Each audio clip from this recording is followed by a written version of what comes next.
All right, so welcome, H Radio 123 part timers, to lesson 18 of 28, where we are continuing from just off the back end of 17, content creation for 14, Cullinan and Nash's Next Level Radio. The obviously from the textbook that you're currently using, chapter 4, page 120 to 129. So where did we left or leave left? Oh, where did we left off? Where did we left? That doesn't sound right. Where did we left off? No, where did we leave off? That's a bit better. Where did we stop last time? Things just sound weird when you pay attention to it. Anyway, so we left off right when we were talking about hooks and how to create certain hooks and what a hook was, the 7 to 14-second beginning of a link, and you're going to see the rest of the construction of the rest of the link now in this particular lesson. Right, and then obviously, once again, just to kind of regurgitate and tell you once again that the this is obviously directed, obviously heavily so, within excuse me, your summative, which the obviously the briefing is out and is expected, that you need to submit between the 3rd and the 7th of June, which is just around the corner. So what is it like? What are we on now? Maybe like 5 6 weeks, right? So all good. We're doing let's like I say, finish strong, and then hopefully I will see you next year in for H Radio 2223. Right, okay, just 223, not 2223. Right, okay, so we ended off with the idea, with this little concept of the Mexican on the bicycle. And why is it named so? Well, I mean, look here, it looks like there's his sombrero over there. It could be a goal too, why not? Right, and then there is the front wheel, back wheel, and it's his obligation here coming in to your thought process, right? Your obligation of what it is that you have promised to the listener. And then you need to go and obviously fulfill your promise through your thought application, right? And then coming back obviously to the end of that link. And once you get that done, you need to just get on out, right, and go back to the music or go to the next element in your show. So, knowing that, what we're going to do today is I'd like to showcase two examples that I've been working on. Or one was with the H Radio 323s, and others with the HBAR 330s. Two different types of content pieces.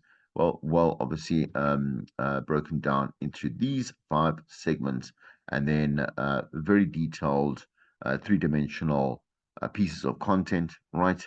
So that you can understand how to build your own, right? So once a presenter has decided what their one thought of the Mexican on the bicycle will be about, they've got to prepare and curate content. So remember, yes, with the last lesson, excuse me, the last lesson, I was saying to you that it's always better to start with a particular thought where your end game is going to be the basis of what it is that you want to actually talk about right on air. So you start at a core, you look around, let's say the first place you're going to look around is your own life. What is it that you see? What are you talking about? What are you interacting with? For example, like when you go to the shops or at the petrol station, or let's say you're off to a tumbo or you take the car train or whatever it may be, right? And you see something that you would like to actually talk about, So, for example, it could be service delivery, something that I'm going to talk about this particular week. When it comes, particularly to do with property management, right? So I'm breaking that further down into, it's something that obviously is, again, it's under service management, but it is quite particular to, again, property renting, owning. Like, what are all the bells and whistles? Like, what is the difficulties? What are the truths about poor property management, right? And why is it that people can't really do much about it, or that's what they think? And what are the, obviously, like, what are the aspects of that? What avenues with input property management, can a person navigate back into and from like a trustees board or a what are they called now?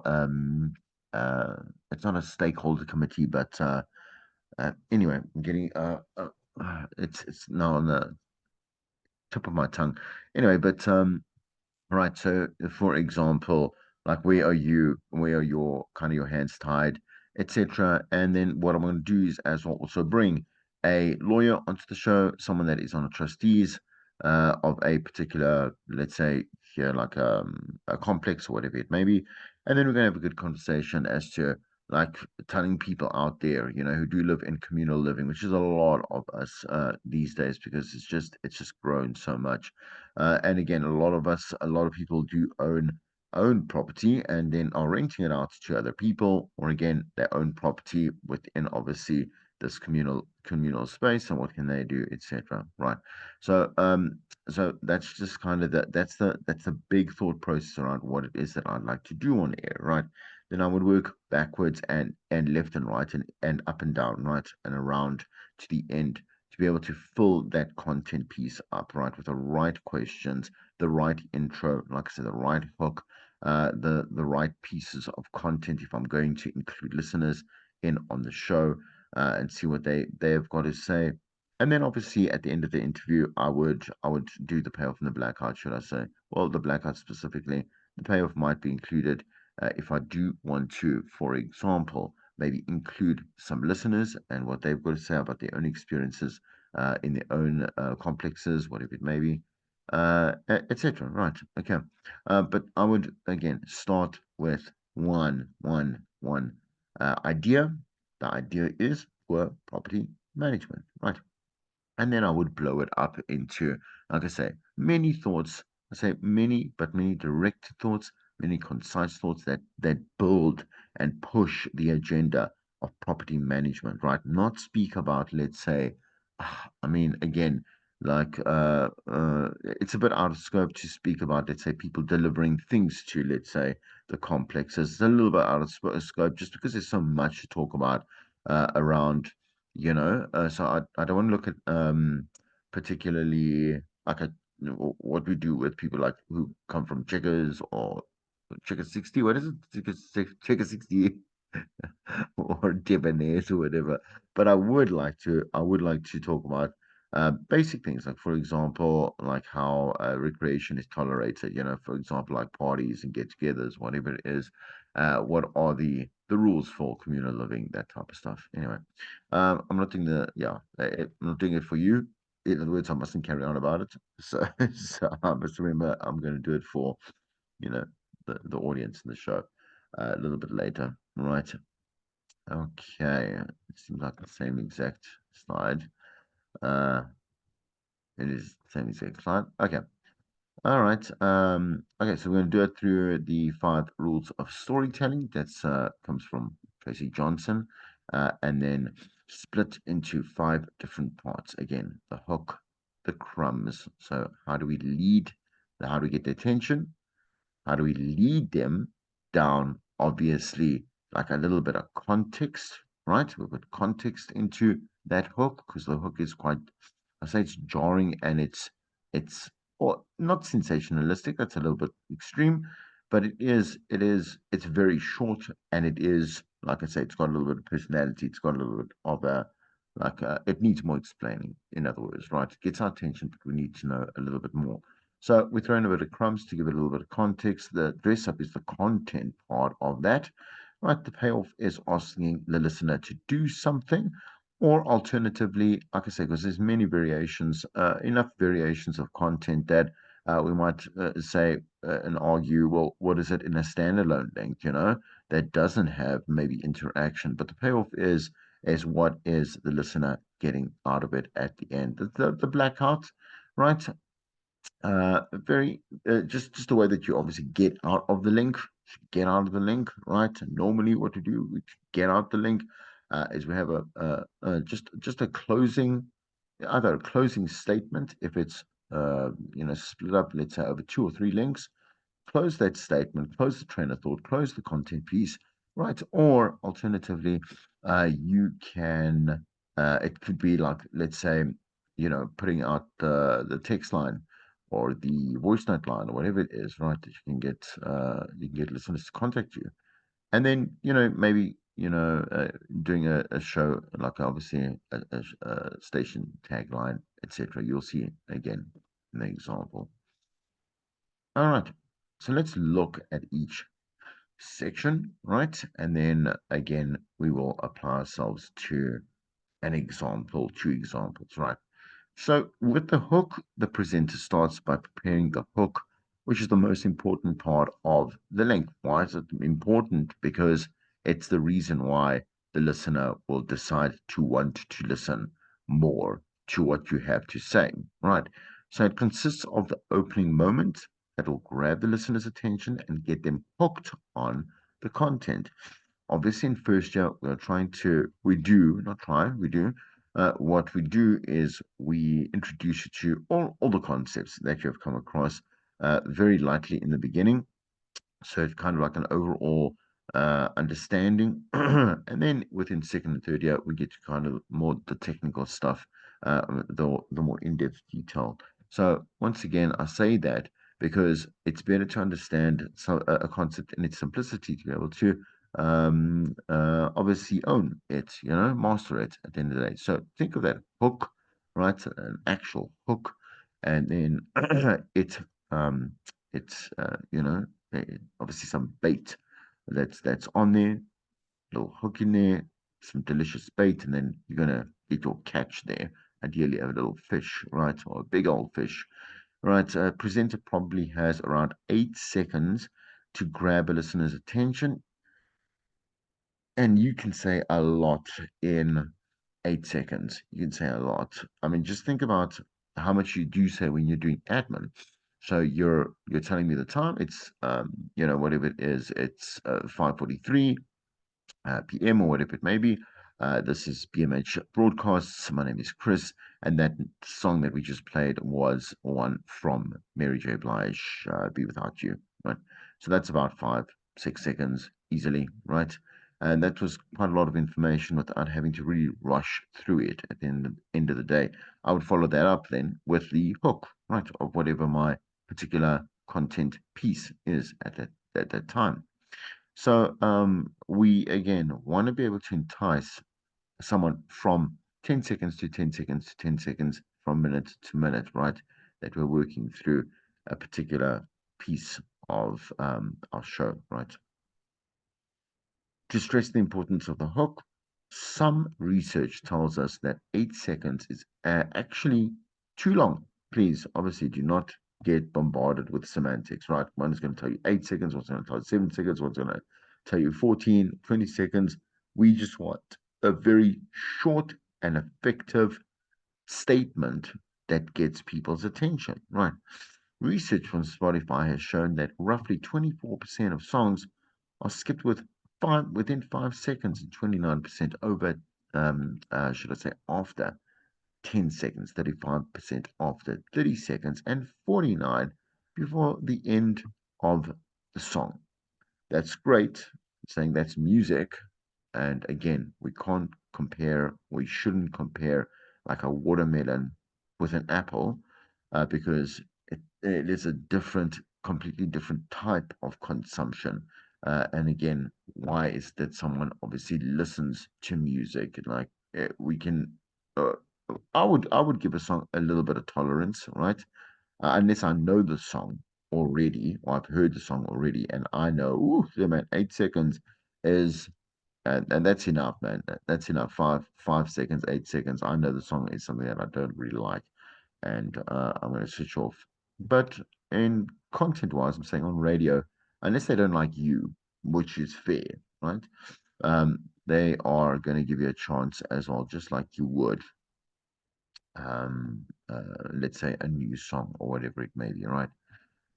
Okay, your YouTube Insights team from 2015 released an article titled "The First 5 Seconds of Creating Your YouTube Ads That Break Through in a Skippable World." So their data suggests that at least 50% of the audience Take between 3 to 5 seconds to decide if they will keep on watching a video or if they will continue to a next video, not necessarily even the ads. I mean, like, let's talk about just videos in general. We'll look at something, we'll see kind of the feel, we'll see the kind of the touch, the again, the tone, and also the quality of it as well, in terms of, is it well produced? Like, is the person a great presenter or a host, or whatever it is? Do they immediately say something that's going to be interesting or worth, let's say, watching a video a little bit longer, right? And then we'd be like, okay, cool, we might give it a chance, right? You can see that within all these examples, and obviously, again, the base notion of the hook is all the same, right? Make sure that you come in there and you get their attention, right? Okay, don't scream and shout and shake it all about, right? Just say something of value, say something that's interesting, and like I say, get their attention, right? So if we use this research and we want to apply it to a radio link, we'll have to hook them to our link in under, let's say, 5 seconds. A little bit for me. So again, that doesn't make sense for me. So think it's just assuming like we'll apply the YouTube ad to this. Again, we'll have visuals that also turn this off, as I've just mentioned, a whole bunch of things about videos. Um, Ideally for us, what works is let's say 7 to 14 seconds. So think of the first 5 to 10 seconds, 7 to 14 seconds of the link. That's the first spoon of a delicious meal. So if the first spoon is delicious, people will continue trying to eat that particular piece of work, right? Okay. Usually try another and continue eating. So here are some tricks and applications to help construct that hook. So it says from your book, let's go and read that. Just want to zoom in here. Okay, let's read. Oh, sure, let me just move a little bit higher. Sorry, so I don't do that again. Okay.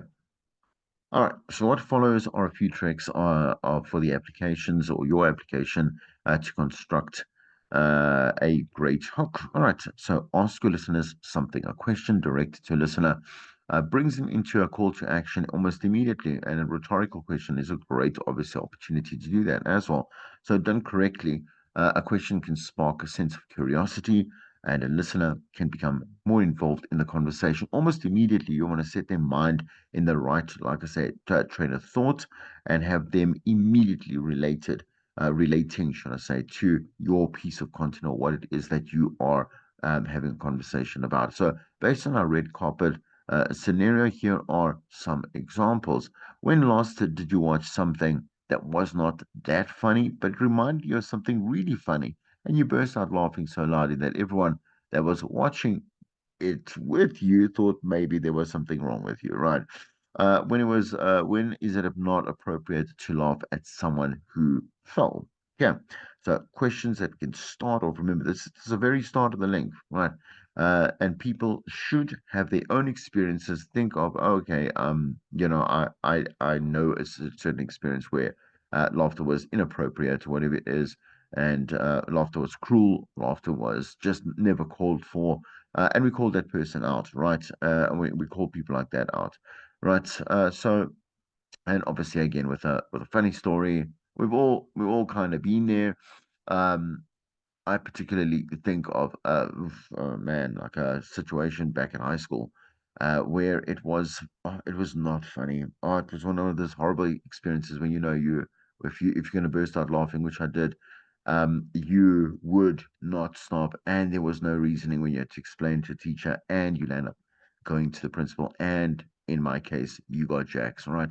So, uh, that was, yeah, I would probably use that, and it's a much more interesting story than the one I'm giving you, but I would definitely give the detail in the crumbs to give you a little bit of context, right? So there are examples. These are examples of physically asking your listener something. A hook and questions do not, however, have to be that literal, right? I say a hook could be a statement, that could be interpreted as a question, a rhetorical question, or a statement that simply creates intrigue. So, any way you use it, asking your listener a question in the first 5 to 10 seconds of a link gets them a little curious, intrigued, and engaged. Let's look at the second part, right? So, set up the conflict immediately. Let's see what it is that people immediately disagree about, feel strongly about, and want to react about. So, good stories or great stories require conflict.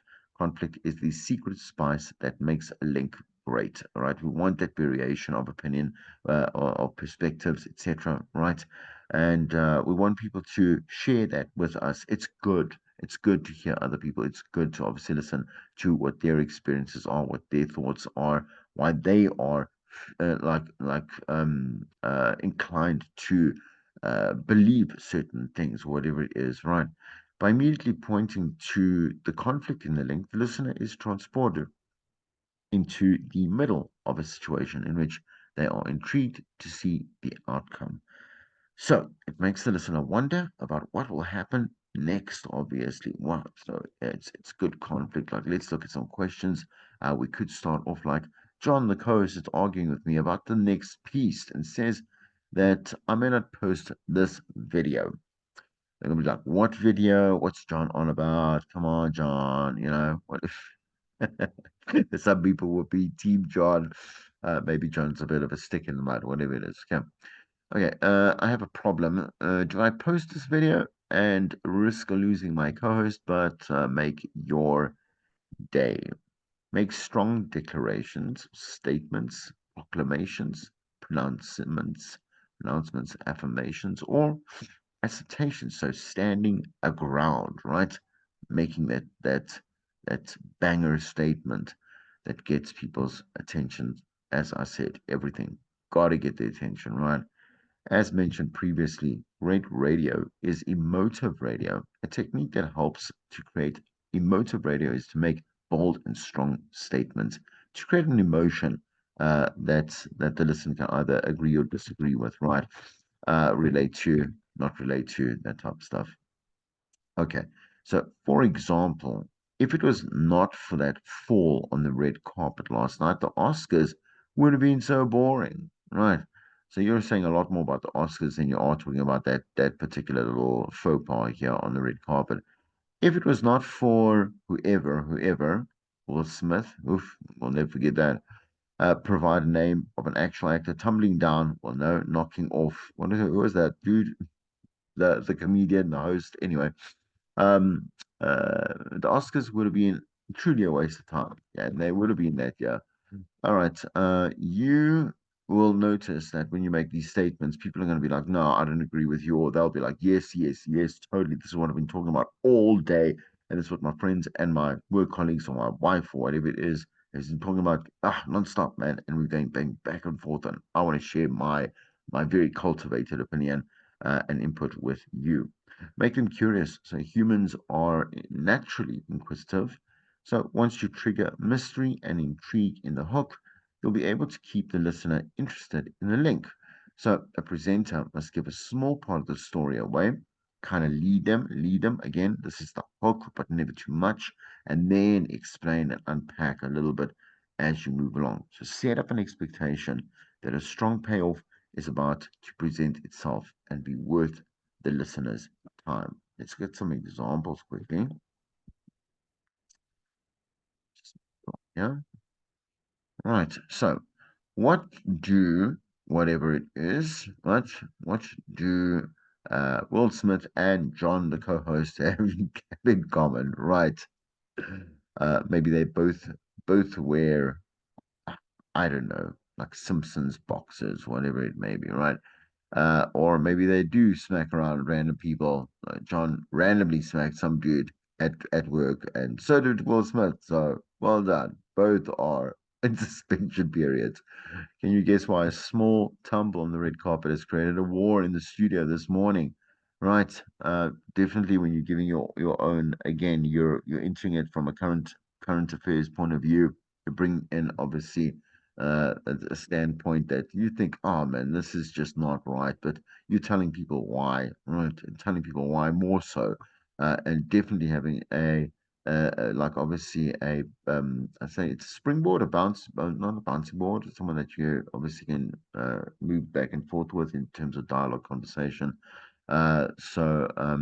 It'll be great, it'll be interesting, especially if the other person does not have the same kind of approach or outlook that you do.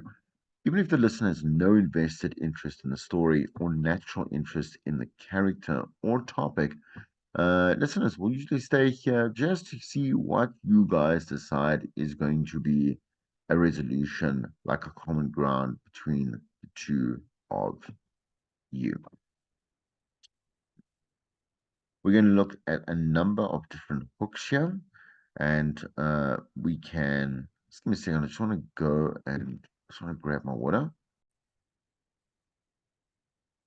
We are back. So I did share it before. I just want to make sure I just share the sound. Otherwise, there it is. Okay, share the sound. Uh, yeah. Right. Okay.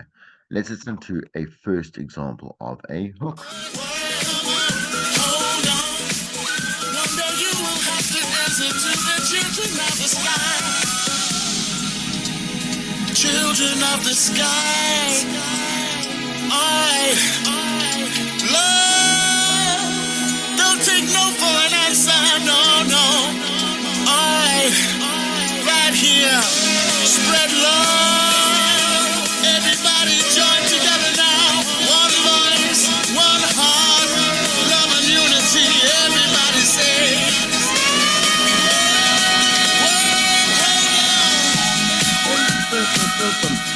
Some Bob Sinclair on the 947 Breakfast Club. Good morning. This is World Hold On. You know when you were in school and you woke up and you were going on school tour or school outing and you're just so excited? That's how I woke up about the Great Potato Bake Off. I don't know much about Potato Bake, but I know that it's been cooked by you. And it's you, and it's Cindy, and it's Alex. We are going to eat potato bake. Baby, you and I got nothing but potato bake. I am so excited for the potato bake. Sing it out. This is a Right. Just as so we have to do the commentary because around the hook. So, obviously, who cannot recognize Anele. So Anele comes in and immediately says how excited she is about this bake off or whatever it may be. And also then inserts like a little bit of a sound bite, right? Clearly of her in her car, as we heard the indicator keep going off, whatever it is, right? And that is a great hook. Now we're going to move into the rest of the link. 4:30 this morning, by the way. As I leave the house, Good times. I woke up, I ran down the stairs and I said, potato bake! And now we're here. And we've tasted, I must just say, Timbigile, he said, you know, like teams shouldn't fly on the same flight in case the plane goes down. Yeah. I don't think we should all be tasting these potatoes. This is true, guys. Imagine if we all die. You're not going to die. All right, scoring is in. Our head judge, Hezron from Something Fresh, got themselves a restaurant there in Norwood, also at every food festival. They are really the leading... No, they're great. The Yo, they're food is amazing. great. Oh, thanks, guys. So, Thanks, guys. Can I just quickly talk about some cheating that nearly happened last night? So I was Instagram storying my attempt of baking. Yes. Cindy was screenshotting my story so that she could try to find my secret ingredients. And I think I do know what it was. We'll But anyway, find out. moving on. but I mean, it's like, I'm pretty sure Barcelona watched my Melody Sundowns. Yeah. Shane, yeah. And, I mean, Wait, who's Barcelona here? we'll decide. I'll No, just it's be not quiet about the in my ingredients, Barcelona eh? corner. It's about the love you put in the food. Exactly. Yeah. Exactly. Okay. Oh, Right. No, it's true. So. just say yes, chef. Okay, let's go. Okay. Alex, not Alex. What's your name? Frankie. Yes, you. It was so good. All right. I'm gonna say that plate one. Okay, so if you're watching this on Instagram, you'll know. Plate one for me. I felt that obviously it wasn't nice and brown on top. And also there were the layers of potato in between the layers. I didn't feel like there was enough sauce in between the layers of so I'm scoring it a 6.5. Okay. Plate 2 for me, I really liked the onions. I thought the onions brought a little bit of a flavor to it, so I'm scoring it, and it's nice and brown on top. I really liked it. 8.5. Okay. Temegile. Oh, okay. Plate 1. Mike. So, plate 1 was good. I don't know if it's because it wasn't as warm as the second one, but for me, overall, it's a 6. Okay, and then plate 2? Plate 2 was great, and like Frankie on plate 2, I liked the onions and the different flavors. So that got a 7. Okay, excellent. For me, I'm giving plate 1 a 5. It was too much gathering of ingredients. And also the sauce was a little bit crumbly. Yeah, like almost like a texture, scrambled egg. And then I'm giving plate 2 a 10 because that was delicious. It's amazing. It was amazing. Those onions, the crunch on top, the sauce, everything. Here's count for us. I feel like the results are in because plate one was a valiant effort. You know, I feel the potatoes were sliced. They were sliced a bit thick. The sauce, there was no sauce to speak of. It was scrambled eggs and potato in a plate. But valiant effort. I would give it. To be honest, I would.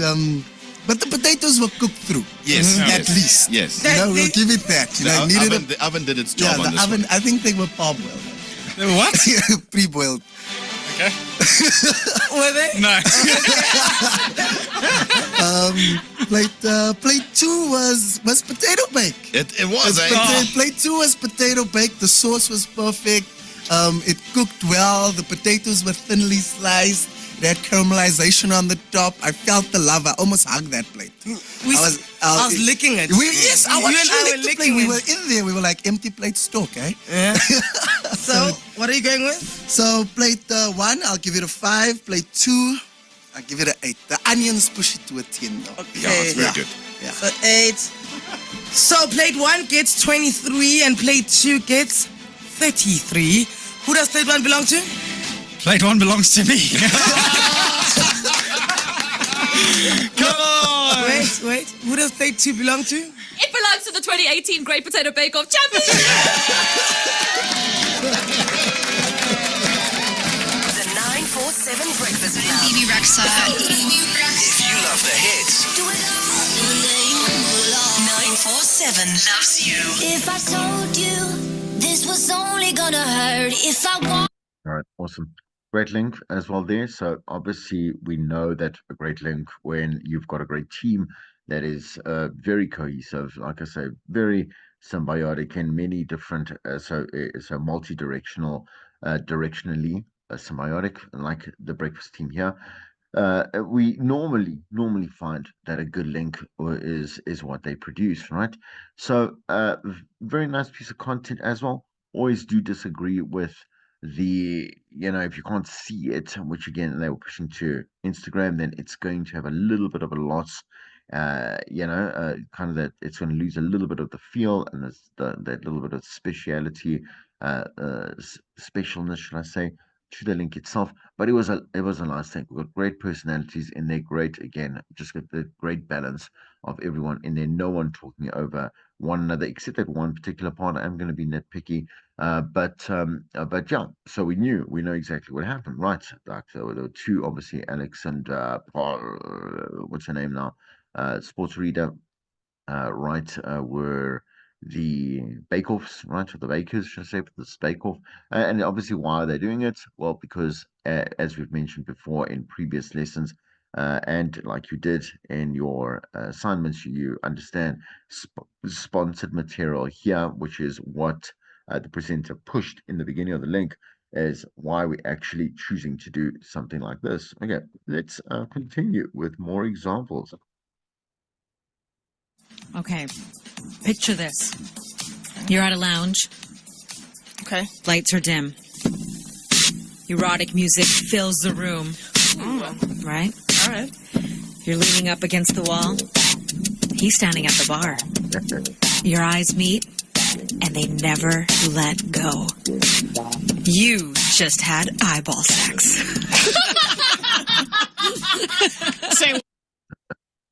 good. Very nice. So, well, obviously, again, that's a pre-planned, premeditated idea of making sure that you enter in that background music that is correctly, obviously, selected, and her delivery as well, her tone changes, with a little bit of a nice punchline at the end there. So, good little hook over there. Let's listen to more. What is the biggest fear that you have in your life besides dying? And spiders and things like that for you. Snakes. Yeah, some people have snakes. The number one fear. You know what it is? Public speaking. Oh, yeah. Isn't that astonishing that more people are afraid of getting up in front of a group of people than they are? Sorry about that. I just want to increase the volume. Give me a second. Come on, man. What's going on? What? Oh, it's the enable editing. Give me a second. Okay. Right, better. Let's quickly listen to it. What is the biggest fear that you have in your life besides dying? And spiders and things like that for you. Snakes. Yeah, some people have snakes. The number one fear. You know what it is? Public speaking. Oh, yeah. Isn't that astonishing that more people are afraid of getting up in front of a group of people than they are of dying? Like, that's pretty severe. Well, you know what you think about, you have to do like wedding speeches, like best man speeches, maid of honor. Like that works a lot of people up. But why do they always tell you to like picture people naked? I don't know. I don't know where that comes from. Or in their That underwear, make you yeah. more embarrassed and thinking Like- about that now and Like top of everything else. People get all worked up and they have to make a presentation at work and, in the boardroom. Oh my goodness. But yeah, like I've known of people who have actually gagged before they have to do a presentation. Well, how about the long walk that you take at graduation when you're going across the stage and you're praying, don't trip. Don't You're in trip, front of don't trip." thousands of your peers. But you know what? Kudos to the people who choose the sensible footwear.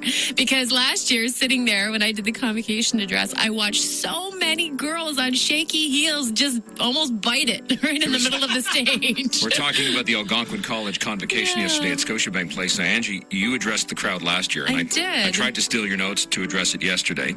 How'd it go for you? Better than I expected. Yeah, you were nervous. I was, yeah, because it's, Scotiabank Place, I'm used to announcing goals and used to being in front of people. But when you're in front of students look at you and go, all right, what are you going to tell me? What words of What I wisdom? haven't heard. There's the pressure to be inspirational. Yeah. A lot like with a wedding speech. You Yeah. know, you want to leave an impact. You want to leave them with a nugget that they're going to take with them the rest of their lives. So all I'll tell you about yesterday's speech was, and thank you so much to Algonquin for the honorary degree. In applied sciences. Yes, 'cause or you were studies, in applied studies. You were asking me, Yes. Trish, what it was, and I said, I don't know. It's, Yeah. it's a degree. It's a school of hard knocks. So open the speech by tweeting a picture of the crowd from my point of view, which Cool. I thought would be a lasting memory, for me, because I wanted to remember. Yeah, it was a good shot. I saw it. And then I thought, you know what, I'm going to close it with the only thing I know how. Senators' goal scored by number 11, your captain, Daniel Alfredson. I did that at That's how you competition. ended the speech? I did. With a goal call? That's awesome. Well, you know what? When in Rome, right? You're at the place, Scotiabank Place. Congrats to all of the graduates, not only Algonquin, but for all the schools. Yes. Pretty good. Very nice. So again, very easy hook, very simple hook. What is your biggest fear? Again, one of those questions, good example there to set the mood, and a great team dynamic. Obviously, once again, you can hear that these are like either breakfast or the second one sounded almost like a bit of a lunch. But yeah, so very good. Started off quite strong, and then again different elements in there. So different, obviously, hosts that contribute to different experiences. A nice little bit, a nice variation of approaches to public speaking, whatever. And then he made sure that he had a recording of what he actually said there, just to kind of end it off. It wasn't that it was so funny, but they also didn't focus mainly on it being a massive punchline, right? It was still a good punchline as it is. Let's listen to another one. You're in a friend's car. You think you're going somewhere, right? You can't get off because the car is moving. Instead, hours later, you end up somewhere completely different. You have been Johnny Jacked. What is 723, freeway in Natasha in the morning. Johnny is Johnny from St. Viator Bagels. Oh, he's your friend. He's a friend of mine, yeah. Let's say good morning to Johnny. Hey, John, good morning. Good morning. Johnny, what happened? Basically, I told you to come to Costco, so I could. Okay, not the best. Obviously, I only say that because I would have liked to listen to more of the link, right? I'm sure they are friends in some or other capacity, so it would have been nice to hear a little bit of conflict and a little bit of like to and back and forth between the two. But once again, another question there. So, all right, give it credit where credit is due. Okay. Picture this. You're at a lounge. Okay. Lights are dim. No, wait, that was the same one. One of the great things about having little kids is you can totally lie to them. But not for bad, only for good. Like, for instance, if we're out driving around in the car and we had said earlier in the week, hey, we're going to go to Chuck E. Cheese some night, but we're just both dog tired where we just want to be in bed, and we're heading home and they say, hey, I want to go to Chuck E. Cheese. We'll just say something like, oh, you didn't know Chuck E. Cheese burned down.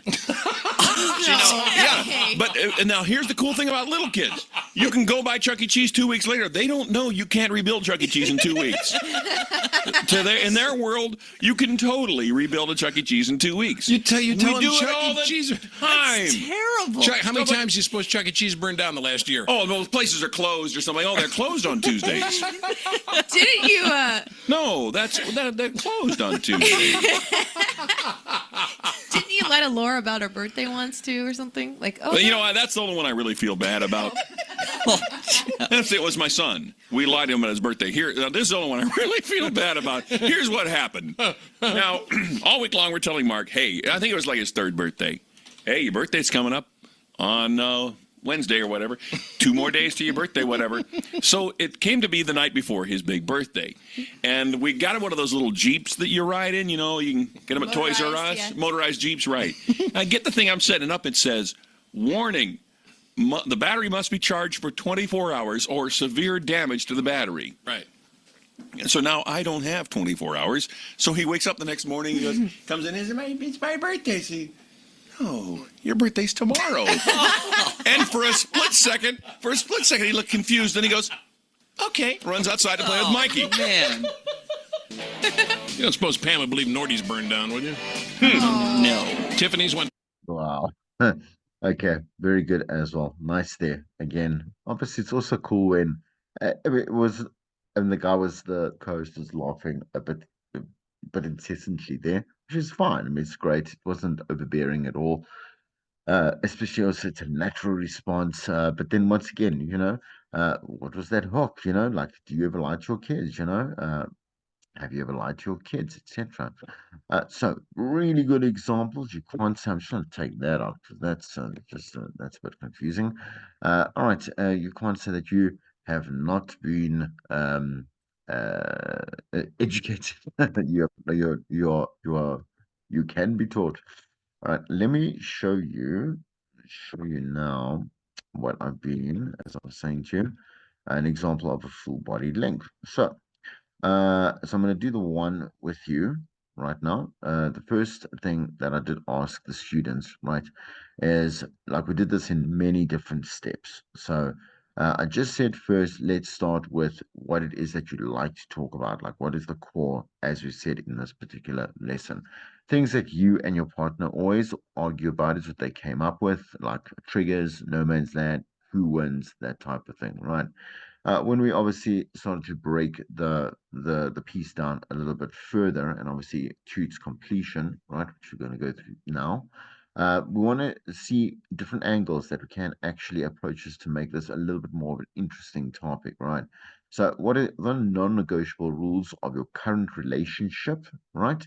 As well as where is the realism in compromise, right? So adding these two to our original train of thought will make it a little bit more interesting, a little bit more unique. Then what I'll do is I think of the ultimate caller to be able to construct this call out in a way that's going to captivate someone directly. The ultimate caller is basically the best caller that has the best response to our question that we have to ask them, right? And if we find three different ultimate callers that have great, like a great, obviously, inputs to what we're asking them, then we know that the call out can actually work. So ultimate caller one said no boundaries between me and my partner, or my partner and his and her siblings. They asked for money, car benefits, sponsoring lifestyles, going out, drinking Uber Eats, even, which is obviously putting a lot of strain on this particular relationship. All of them are actually putting particular strains and are questioning the level of communication and compromise, which is what we want to bring into the link, right? So two imbalanced black tax. My mother-in-law inserts it's herself in our finances all the time. Monthly, it's gone up to 10,000 K sometimes, and above that, she throws money at the church she supports, and wastes money on getaways. Ultimate quarter three, I can't discuss or address certain areas of concern or about my husband's parenting because he always uses the childhood trauma card, as a cop out. So I broke this up into hook, crumbs, dress up, payoff, and blackout, right? So the hook, breaking the silence sometimes means breaking up. So that's my that's my main hook. Okay. Because I got a little bit more time, because that took about 2, 3 not 2, 3 seconds, but 3 to 4 seconds, right? I can continue with like 74 to is it 14 seconds, 20 seconds, let's say 20 seconds, right? We're talking about let's say if a bulletin is 30 seconds, I keep saying that, and that's 5 sentences. So a news bulletin, just saying it's a news bulletin. This should be about 2 to 3 sentences, right? Which is good enough for a hook. Let's go through that again. So breaking the silence sometimes means breaking up. A statistical report shows that 58% of couples report arguing and excess strife resulting in their breakups. Now, an argument can be considered healthy in terms of a healthy form of conflict, but it doesn't engage hostility and fights. So you know you are doing this wrong when it is leading to the possibility of a breakup. So the crumbs is how I'm going to get to the dress up, right? So crumbs, it's actually all about a level of communication, a level of cohesive understanding of what your partner wants and obviously what you need from them, right? So if we have to look at an example, something very simple, which is how people do communicate, and we're talking about levels of communication, right? Is a love language. People are different, and so we express obviously the way that we feel for another person in different ways. So, in his book, The Five Love Languages, relationship therapist Gary Chapman says that there are five primary ways we can express our love in a relationship. Who are you, in these? Is it words of affirmation?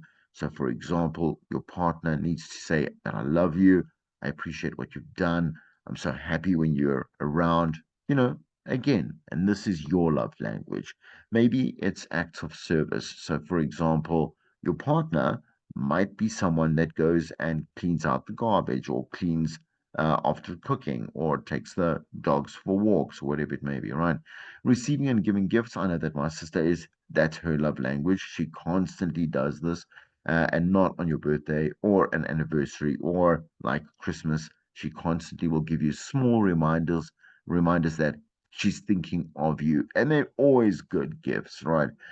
Quality time. Time is valuable. I think this is particularly my one. So the value, spending time with your loved one, so partner, with undivided attention, physical touch, not mine at all. Oof. Hand holding, hugs, kisses, and all other intimate touches that express love. So we know what love can be, but we know what a love language of communication isn't, and that's escalating a problem. Then I would play this. So I'm actually do this so we get the holistic part right. And I'm going to share. I'm just going to put pause there for a second. You're going to hear a clip in just a moment, right? I would play this 1 minute clip from on TikTok. Just quickly, just kind of pause that train of thought. Okay. So To understand why most relationships don't work out. hold on, let me just intro him just here. Okay, so 2024 relationships fall for this one particular reason, according to star Jesse Taylor on TikTok. He is going to sound a little bit abrasive, a little bit I like my impression was a bit mad, but listen to what he's going to say. We have to look at one important factor. What happened to the love? Most people are not in love with you. They are in love with the way you make them feel. So they are loyal to their own feelings, not you. People who are very emotional and are acting on their emotions, and you know who I'm talking about, will also rationalize their worldview based on their emotions. That means their truths and their opinions change constantly based on their emotional state. That's why when they have good emotions and you make them feel good, you are the best thing for them. Everything you do is so great. And as soon as you don't make them feel the same way anymore, you're a narcissist. You're a gaslighter. How do you know actually someone is loyal to you? They don't base their actions of love for you on their emotional state. A healthy person has a set of values that they act. Sorry. Right. Okay. So to come back and say that is how we know there is a low level of communication. Where is the realism in compromise in the payoff now? Often compromise is one-sided. You know you've been there. I know I've been there, where you perceive that you're taking part in a bit of a team sport here. Yeah. But the thing is that it is only you that's reaching compromise consistently with a person that is not a nice person. So quite a narcissist, as this particular guy just mentioned, right?